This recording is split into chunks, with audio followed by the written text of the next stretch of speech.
오늘 이 시간은 증거라는 제목을 가지고 하나님 말씀을 증거하도록 하겠습니다. 저와 여러분이 여호수아서의 말씀을 함께 읽으셨는데, 여호수아서의 말씀은 여호수아의 이름 그대로 바로 여호수아와 함께 가나안 땅을 정복하는 그런 이야기를 그리고 있습니다.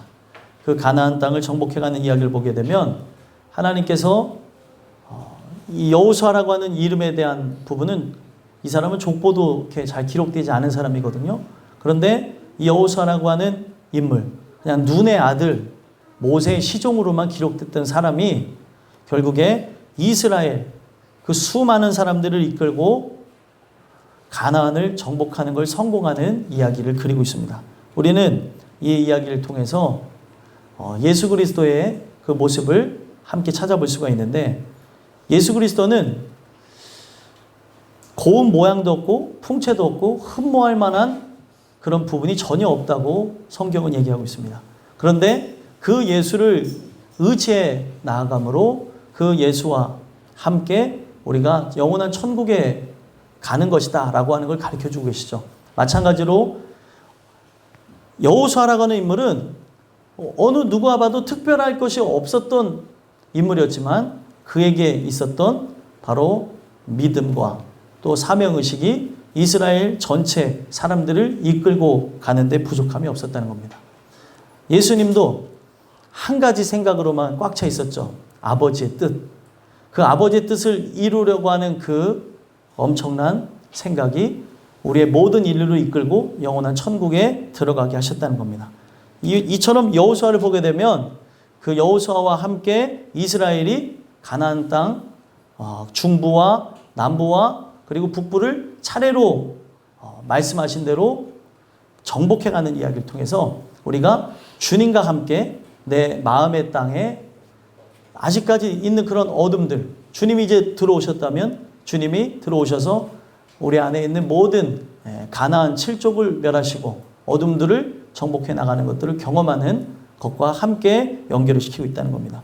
그래서 오늘 우리가 이 본문의 내용을 보게 되면 이스라엘 백성이 얼마나 믿음이 있었는지를 보여주는 사건이 하나 나와요. 어떤 사건이 나오냐면 요단 동편을 정복하게 된 것은 민수기 그 내용을 보게 되면 그 민수기에서 이미 정복하게 되는 사건이 나옵니다.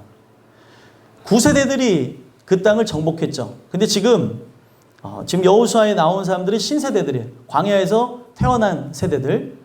9세대들 때에 이미 정복했었는데 그때 어떤 거를 언약을 하냐면 요단 동편을 정복했지만 그 정복한 그 땅을 요구하는 세 개의 지파가 나와요. 그게 바로 르우벤과 갓과 므낫세 반 지파인데 요 지파가 그 땅을 목초하기에 좋은 땅이라고 생각을 해서 요구를 합니다. 그랬더니 그 땅을 너희들이 차지하는데 대신에 한 민족이니까 어떻게 하라는 거예요? 요단 서편을 다 정복하고 난 이후에 너희들은 동편 땅으로 돌아오라는 이야기를 합니다. 그랬더니 그들이 흔쾌히 그것을 수락하면서 요단 서편을 다 정복하고 지금 요단 동편으로 돌아가려는 쯤에 오늘 본문의 이야기가 나오는 거예요. 근데 그들이 요단 서편을 함께 다 정복하고 요단 동편으로 돌아가려면서 특이한 행동을 하는데 어떤 행동을 하냐면 제단 모양 비슷한 걸 세웁니다. 그러니까 제단 모양 비슷한 거를 세우니까 이들의 믿음이 충만하니 어떤 생각을 가졌을까요? 우상의 제단을 저것들이 만들고 있구나라고 오해를 했다는 거예요. 이놈들 가만히 두면 안 되겠네. 그래서 이 말씀에 우리가 읽은 본문에는 안 나오지만 22장 12절 내용을 보면 이스라엘 자손이 이를 듣자 곧 이스라엘 자손의 온 회중이 실로에 모여서 그들과 싸우러 가려 하니라. 싸우러 가는 장면이 나온다는 거예요. 이유는 딱 하나입니다. 우상의 제단을 그들이 설립한다고 생각을 했다는 거예요. 얼마나 믿음이 충만하면 악에 대한 모양을 설립하려고 하는 것조차 그들은 용납할 수가 없었다는 거예요.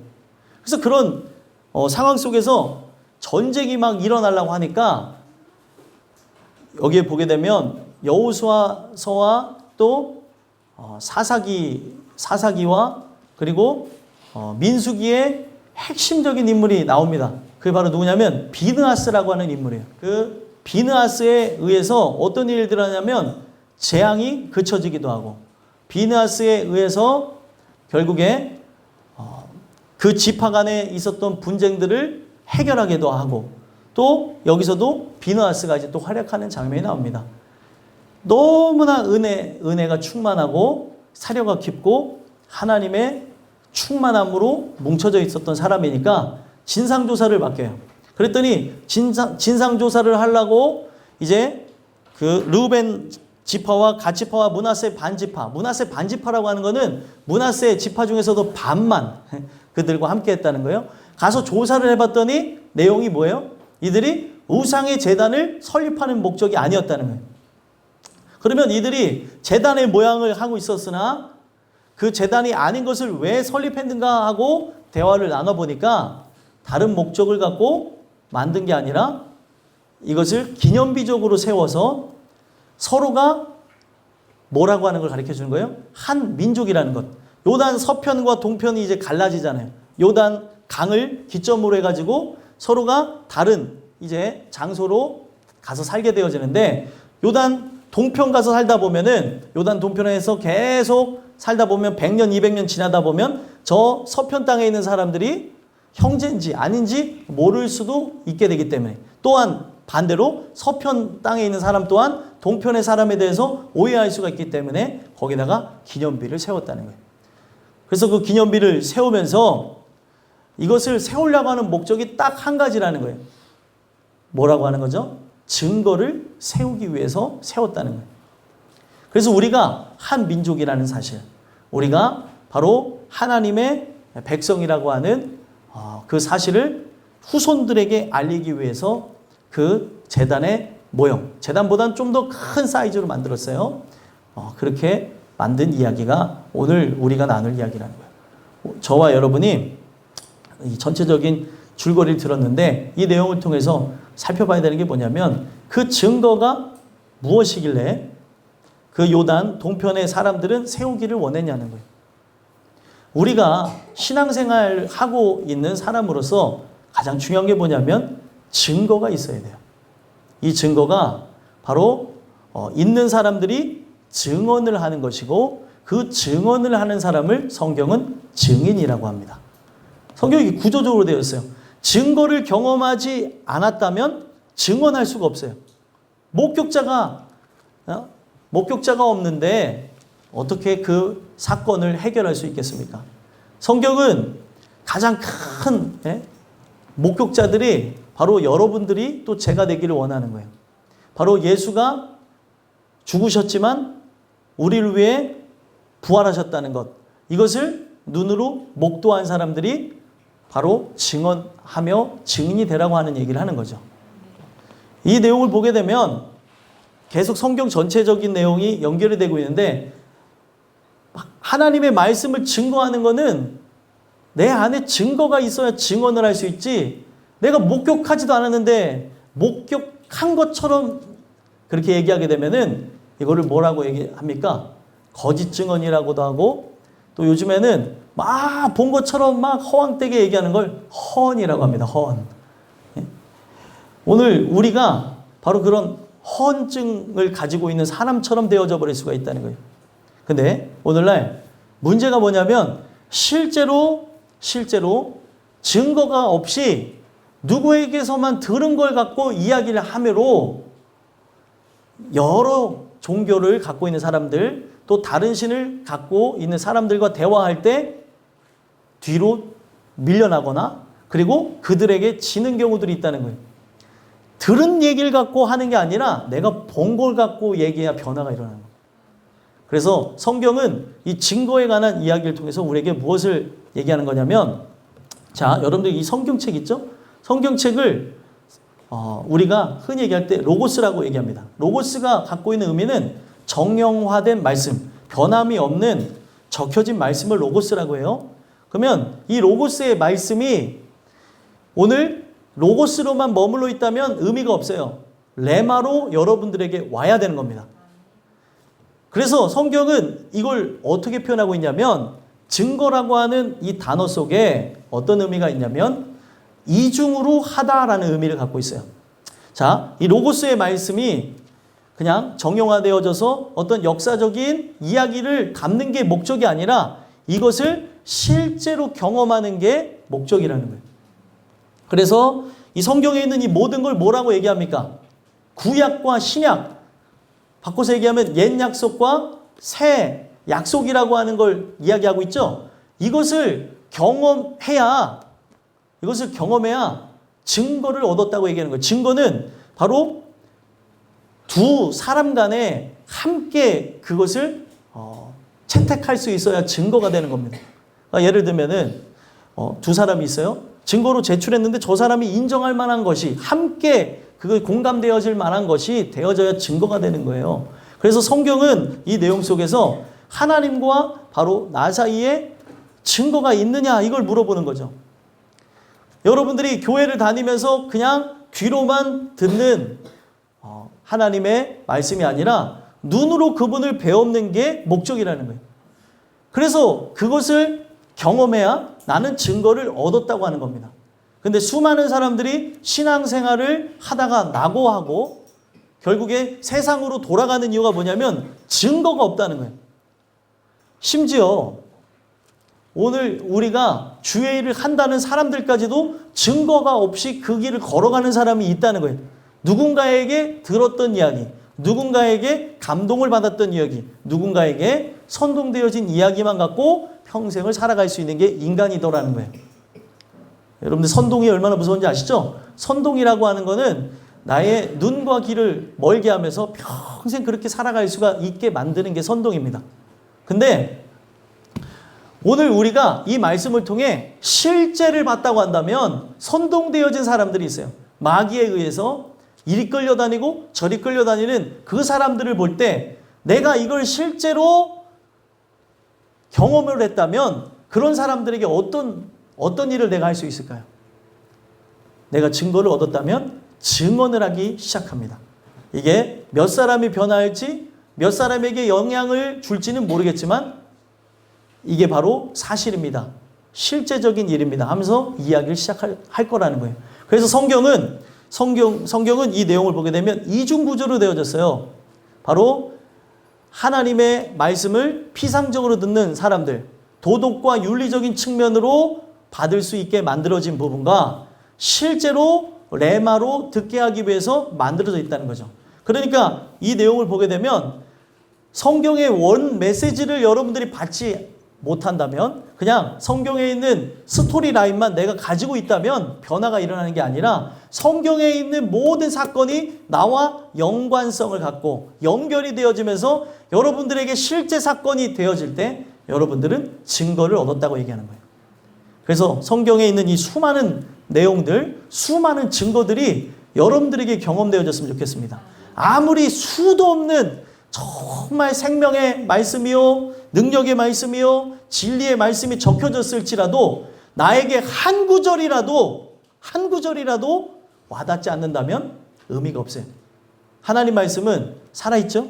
한 구절이라도 여러분들이 마음에 와닿고 여러분들에게 새겨진다면 여러분은 구원을 얻습니다. 아멘이십니까? 그런데 한 구절이라도 이것이 와닿지 않아서 문제가 되어진다는 거예요. 피상적으로만 듣는 거예요. 오늘 우리가 그냥 듣고 머리에 저장하는 거에서만 멈추지 마시고 성경은 경험되어져야 된다는 거예요. 경험되지 않으면 목회자도 결국에 자기의 속내를 드러내는 것이고 그리고 성도들도 자기의 그런 뜻을 따라서 무너지는 겁니다. 여러분들의 진짜 속내는 뭐예요? 예수 믿고 천국 가기 위함 아닙니까? 그게 아니라면 그냥 지상 낙원을 막 설립하려고 그러고 이 세상에서 영원토록 사는 것처럼 사람들이 그렇게 만들어 간다는 겁니다. 우리는 이 세상에 썩어질 거를 바라볼 수밖에 없는 존재지만 저 영원한 것을 바라보기 위해서 부름을 받았습니다. 오늘 이 주신 이 말씀을 통해 그 증거가 여러분들에게 새겨졌으면 좋겠어요. 그래서 이 증거라는 말씀을 통해 두 가지 여러분들의 권면의 말씀을 드리고자 하는데 첫 번째로 하나님과 나 사이에 증거가 있는지 질문을 던져보셨으면 좋겠어요. 누구와 누구 사이요? 하나님과 나 사이에 증거가 있는지. 자, 이게 왜 중요하냐면 성경에 사이라고 하는 단어가 굉장히 많이 나와요. 사이라는 단어가 뭐 제가 그냥 간략하게 찾아본 결과만으로도 50개가 넘게 나오더라고요. 나와 너 사이에, 계속 후손과 너 사이에, 막 이런 사이라고 하는 단어가 많이 나와요. 자, 그 중에서도 가장 중요한 게 하나님과 나 사이에 바로 증거가 있어야 된다는 거예요. 그 증거가 무엇입니까?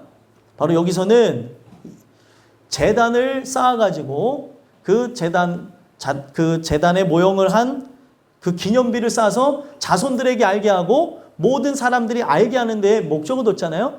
여기서 말하고 하는 거는 하나의 실체 사건의 그림자가 되는 거고 모형적인 걸 얘기하는 거예요. 구약에서도 우리가 신약에 있는 그리스도를 바라보게 하기 위해서 적혀진 이야기라는 거죠. 그렇다면은 바로 하나님과 나 사이에 있어야 되는 증거가 뭐예요? 십자가라는 거예요. 십자가. 자, 사도 바울이 고백했던 거 한 번만 찾아볼까요? 갈라디아서 찾아볼게요. 자, 피곤하신 분들은 성경을 찾으시면서 새 힘을 얻으시기를 바랍니다. 네. 자, 갈라디아서 6장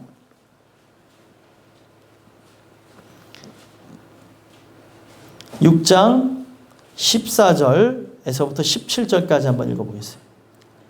신약 309페이지 갈라디아서 6장 14절에서 17절.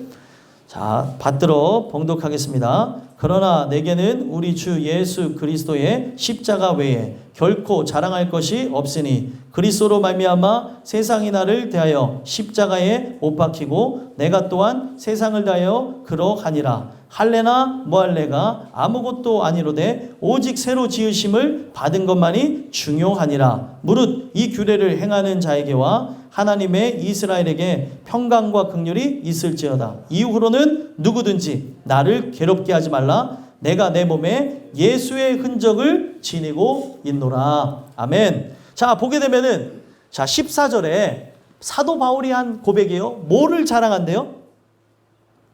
안 읽으셨어요? 지금 십자가에 뭐를 자랑한대요? 십자가 외에 결코 자랑할 것이 없으니 자신이 자랑할 거는 뭐예요? 십자가 하나밖에 없다는 거예요. 바로 사도 바울이 강조하는 거는 예수 그리스도와 십자가 외에는 자기는 내세울 게 아무것도 없다는 거예요.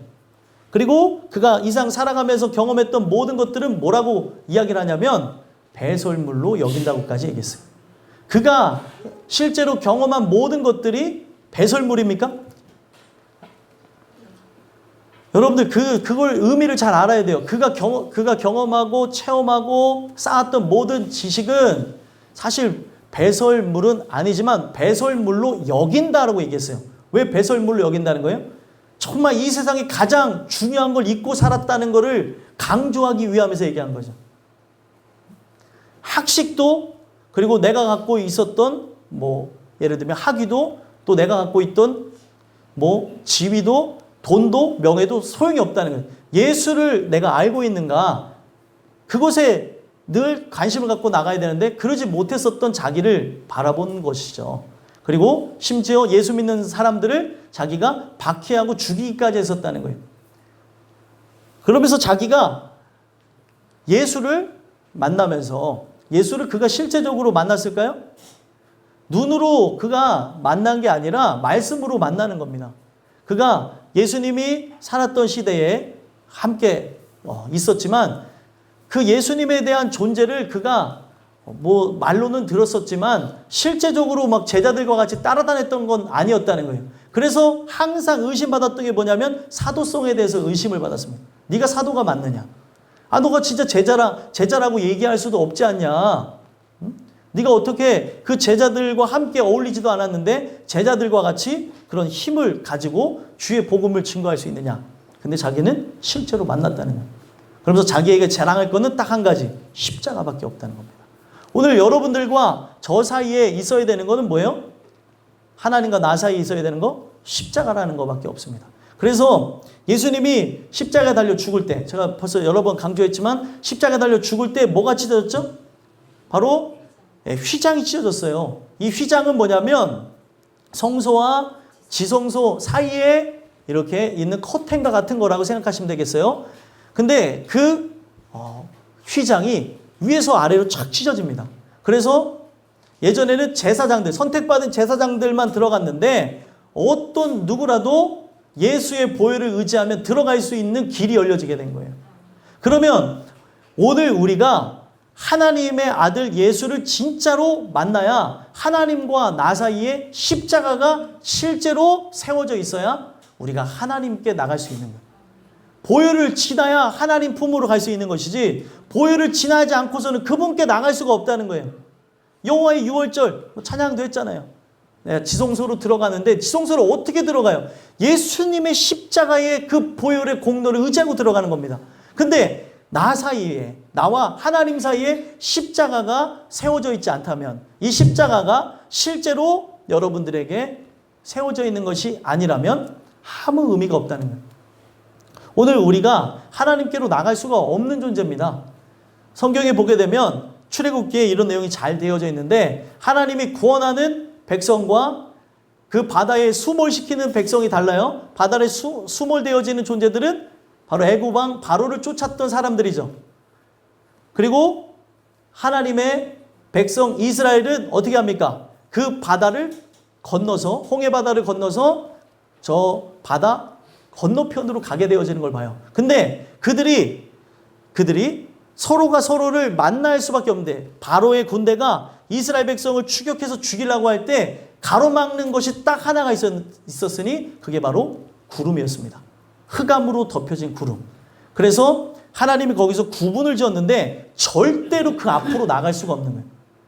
오늘 우리가 이게 어떤 의미냐면 하나님이 택하여서 홍해 바다가 갈라지는 것처럼 예수 그리스도가 나를 위해 죽으시는 십자가의 죽으심을 내가 경험을 해야 바로 하나님과 나 사이에 가려졌던 그 휘장이 갈라지면서 하나님께 나갈 수 있는 거예요. 이거는 그 택하심을 통해 경험한 사람만 나아갈 수 있는 것이지 어떤 누구도 나갈 수가 없는 겁니다. 홍해 바다가 갈라지는 기적의 사건은 그냥 와 하나님이 힘이 장난이 아니시네. 야 진짜 능력이 크시구나 이런 차원에서만 적어놓은 게 아니라 실제적인 목적은 홍해 바다가 갈라져서 인간에게 마른 길이 열려져요. 거기에 보면은 그 땅이 질퍽질퍽해야 되잖아요. 근데 길이 탁 열려지면서 마른 땅이 되어지고 물은 벽으로 이게 양벽으로 이게 세워졌다는 장면이 나옵니다. 오늘 우리에게 이 역사가 십자가를 통해서 동일하게 일어나야 된다는 거예요. 그래서 홍해 바다가 갈라졌다고 하는 내용하고 휘장이 갈라졌다는 그 말하고 같은 의미로 쓰여지고 있어요. 우연으로 적어놓은 게 아니라 오늘 우리가 십자가 사건을 경험해야 된다는 거죠. 그래서 예수님이 변화산에서 자기의 장래에 대해서 모세와 엘리야와 함께 이야기를 할 때 거기에 보면은 장래에 대해서 예수의 별세에 대해서 이야기한다고 나옵니다. 그 별세의 단어가 엑소도스예요. 엑소도스가 바로 출애굽이죠. 진정한 출애굽은 뭐예요? 바로 예수님의 죽으심을 경험해야 된다는 걸 얘기하는 겁니다. 여러분들과 제가 바로 하나님과 나 사이에 진정한 출애굽, 내가 세상 사람이 아니라 하나님의 백성으로 살아가길 원하신다면, 세상을 등지고 저 영원한 천국을 향해서 나가는 순례자가 되길 원한다면 이걸 실제로 경험해야 된다는 거예요. 그러지 않으면 교회 안에 내가 있을지라도 나는 순례자가 아니에요. 그냥 아직까지 내가 은혜를 통해서 저 휘장이 갈라지는 십자가의 죽으심이 실제가 되지 않았다면, 십자가의 죽으심이 실제가 되어질 때만 휘장이 찢어지는 거라니까요. 그래서 그 지성소로 들어가 누굴 만나는 거예요? 하나님을 만나는 거예요.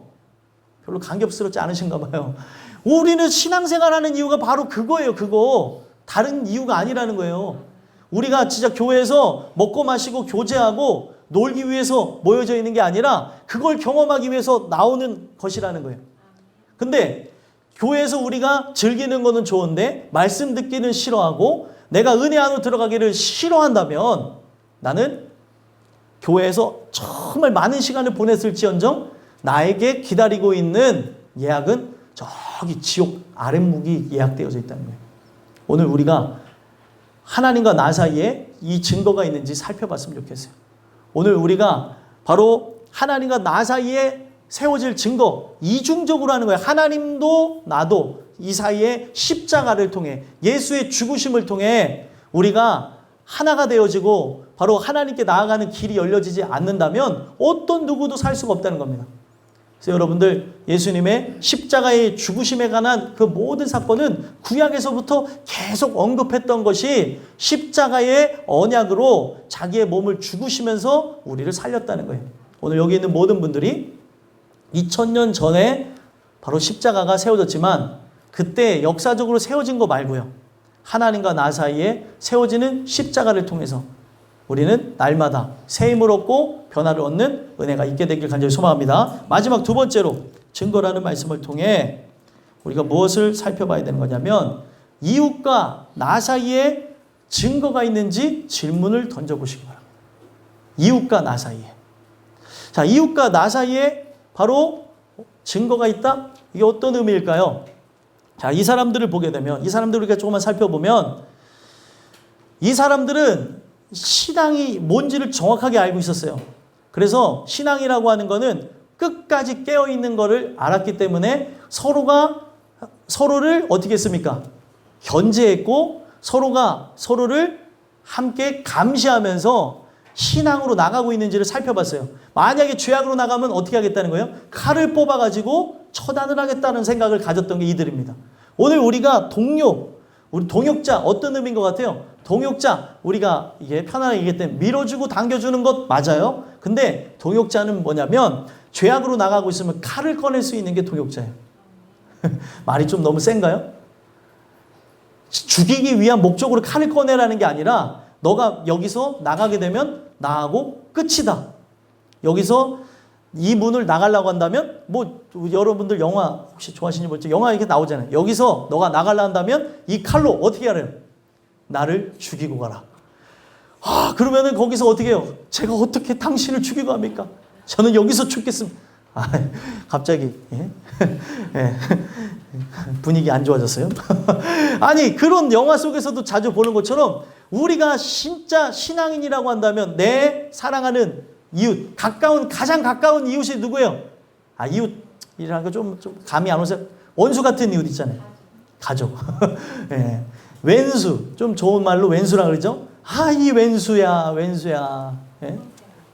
많이 안 들어보셨어요? 저 많이 들어봤습니다. 이 왼수야. 예? 자, 그 가족서부터 또 가깝게는 우리 교회 식구들, 또 주변의 전도 대상자들, 그리고 아직 나와 일면식이 없는 사람들에 이르기까지 그 사이에 증거가 있어야 돼요. 그게 무엇입니까? 바로 교회를 통해서 만나는 십자가죠. 십자가가 늘 우리의 의지의 대상이냐는 거예요. 교회만 나오는 게 아니에요. 교회에서 체험해야 될 십자가가 바로 이웃과 나 사이에 있어야 되는 거예요.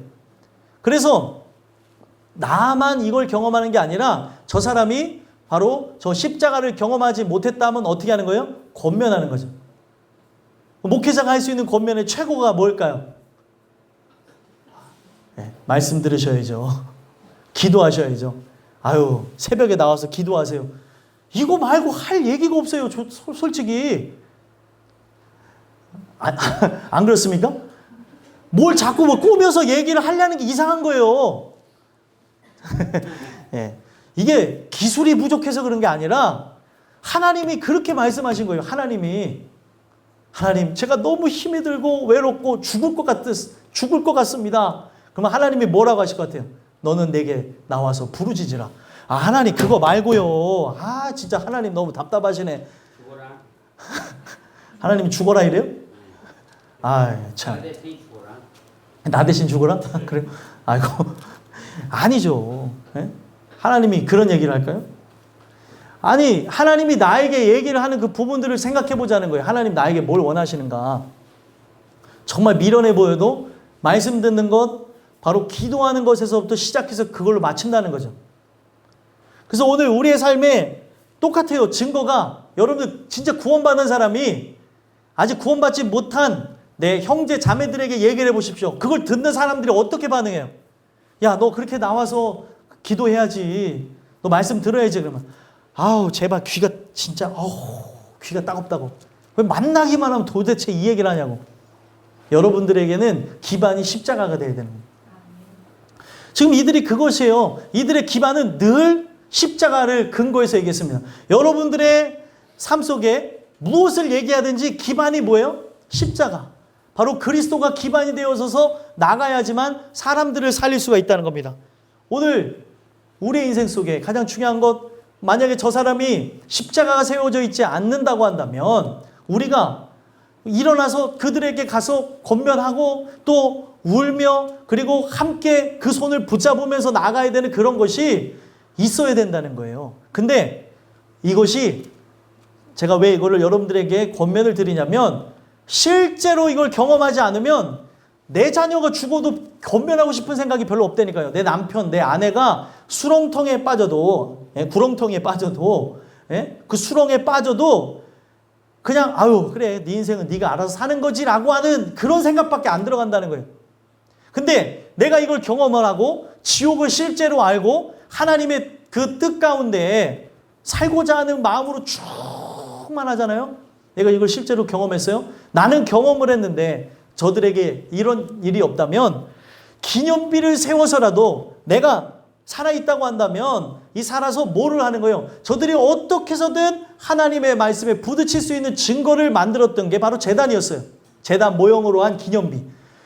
여러분들 거기에 인력이 투입됐고 자기의 돈이 거기다 쏟아졌으며 거기에 시간을 투자하면서 그걸 만드는 거예요. 왜 했겠습니까? 자손이 진짜 내가 얻은 증거를 동일하게 얻었으면 하는 마음에서 했다는 거예요. 오늘 여러분들에게 이 증거가 있다고 한다면 나만 이 증거가 있는 게 아니라 이웃과 나 사이에 증거가 같이 세워져야 되는 거예요. 우리 땅끝교회의 모든 사람들에게 나타나는 증거는 뭐예요? 십자가가 세워져야 되는 겁니다. 그러면 오늘날 이 십자가가 중심에 없으면 오늘 나의 삶 속에 세속화된 그런 눈과 그런 귀와 마음만 갖고 있다면 그 사람은 다른 얘기만 할 수밖에 없어요. 그런 사람들에게 우리가 칼을 꺼내서 너 다른 소리 하면 너 죽어 이런 게 아니라 당신 진짜 예수가 당신을 위해 죽으셨는데 이 십자가 사건이 당신에게 일어나지 않으면 정말 우리는 살았으나 죽은 존재입니다. 항상 이것을 이야기하는 거에 부족함 없이 나가야 된다는 거예요. 오늘 여러분들은 이 증거를 세우는 목적을 두고 살아가야 된다는 겁니다. 그래서 지금 여기에 그 동편 지파들은 저 서편 땅에서 나오면서 자기가 얻은 증거를 후손들이 알고자 하는 마음에 그걸 세웠다는 거예요. 그러면은 이 마음이 증거를 경험한 자에게 나타나는 자연적 마음이라는 거예요. 여러분들이 만약에 일찍 부름을 받는다는 걸 가정해 보세요. 근데 나에게는 지금 남겨질 이들이 있어요. 그러면은 어떤 생각이 들을까요? 그런 생각 해볼 때 있어요? 저는 제 아내를 두고 가는 생각, 또 땅끝교회 식구들을 두고 가는 생각을 할 때에 막 마음이 막 아프기도 하고 하면서 어떻게 해야 되는가? 내가 할 수 있는 거는 한 가지밖에 없으니까 기도할 수 있을 때 기도하고 말씀 전할 수 있을 때 나에게 비춰주신 것을 최대한 알려드리는 것 외에는 없다고 하고 그걸 놓고 더욱더 최선을 다해서 하려고 하나님께 기도하는 그런 걸 할 때가 있어요. 여러분들도 마찬가지 아니에요? 만약에 내가 일찍 하나님의 부름을 받는다면 남겨진 이들에게 무엇을 하겠냐는 거예요. 나의 삶의 흔적마다 뭐를 남겨놔야 될까요? 예수의 흔적을 남겨놔야 되는 거예요. 예수의 흔적. 사도 바울은 그 흔적이 뭐였습니까? 서신서였어요. 서신서마다 계속해서 남겨놓은 게 뭐예요? 예수의 흔적에 대해서 얘기합니다. 오늘 여러분들의 삶의 발자취, 어디를 가봐라, 거기 가서 땅을 파면 거기 돈이 있을 거다, 이런 얘기하는 게 아니라 곳곳에다가 내 집에 내가 나타나는 그런 걸어가는 반경 속에서, 그리고 나의 삶의 예를 들면 SNS의 고백 속에서, 그리고 내가 먹을 때든지 마실 때든지 무엇을 할 때든지 그 모든 부분 속에 증거를 남기는 데 목적을 두고 살아가야 되는 거예요. 그리고 내가 하나님께 갑자기 부름을 받았을 때 이들이 그 모든 걸 바라다 볼 때, 야, 여기서도 나를 위해서 중보하며 이런 흔적을 남겼고 여기서도 그런 걸 있었구나. 이 사람들이 하는 이거는 거기서 끝나는 게 아니라 계속 어디요? 자자 손손 이어지기를 소망하면서 했다는 거예요.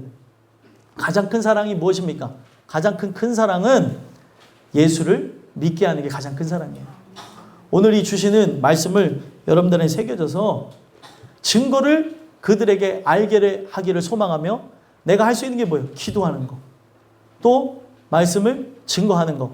그리고 또 오늘날 나의 삶의 발자취에 뭐를 남기는 거예요? 예수님의 흔적으로 도배하는 거예요. 예수님의 흔적으로.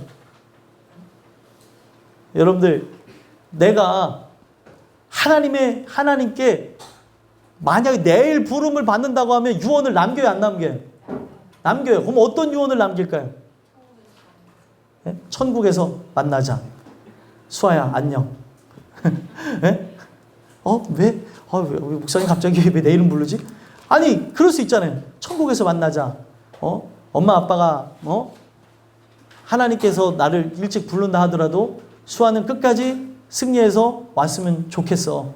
우리가 이렇게 왔던 것처럼 너도 끝까지 승리하길 바란다. 나는 이제 너하고 함께 할 수 없지만 바로 하나님이 너와 함께 하시면서 나도 너를 위해서 기도하면서 함께 있을 거야. 때로는 눈물 날 일도 있고 슬플 일도 있지만 끝까지 이겼으면 좋겠다. 사랑한다. 내 딸아, 아들아.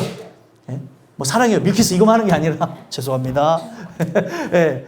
그거를 하는 거예요. 그거를 위해서 오늘 존재하는 거예요. 흔적을 남기시라니까, 흔적을. 언제 부름을 받을지를 모르는데 가서 집에서 유언장도 한번 써보시고 눈물 날걸요? 제가 육체적인 거를 여러분들에게 하라고 하는 게 아니라 우리의 삶에 계속해서 이 연관성을 갖고 증거가 일어나기를 소망하면서 끊임없이 내가 이걸 경험했다면 저들도 경험하기를 원하면서 나와 가장 가까운 누구부터요? 가족부터. 그리고 우리 땅끝계 식구들에 이르기까지 그것을 경험해야 되지 않겠어요? 예? 하나님이 나에게 원하시는 게 뭐냐는 거예요, 도대체. 이걸 위해서 우리를 부르셨는데 뭐를 위해서 나가냐는 거예요. 부모가 할 수 있는 최고의 사랑은 뭐냐는 거예요. 수도 없는 증거를 남겨요. 부부간에 남편이 아내에게 줄 수 있는 최고의 선물이 뭐예요? 아내가 또 남편에게 줄 수 있는 최고의 선물이 뭐예요? 그 신앙을 함께 나갈 수 있도록 도와주는 거잖아요. 또 자식도 부모에게 드릴 수 있는 게 뭐냐는 거예요. 오늘 여러분들이 이 말씀 여러분들에게 새기시면서 이들이 믿음이 충만해서 일어났던 해프닝이죠. 서로가 막 전쟁에 나가서 싸우겠다고 하고 그리고 서로가 서로를 죽이겠다고 했던 이것이 믿음이 충만해서 일어났던 일들입니다. 여러분들과 제가 이 증거를 세우심으로 우리 모두가 살게 되는 은혜가 있게 되기를 간절히 소망합니다.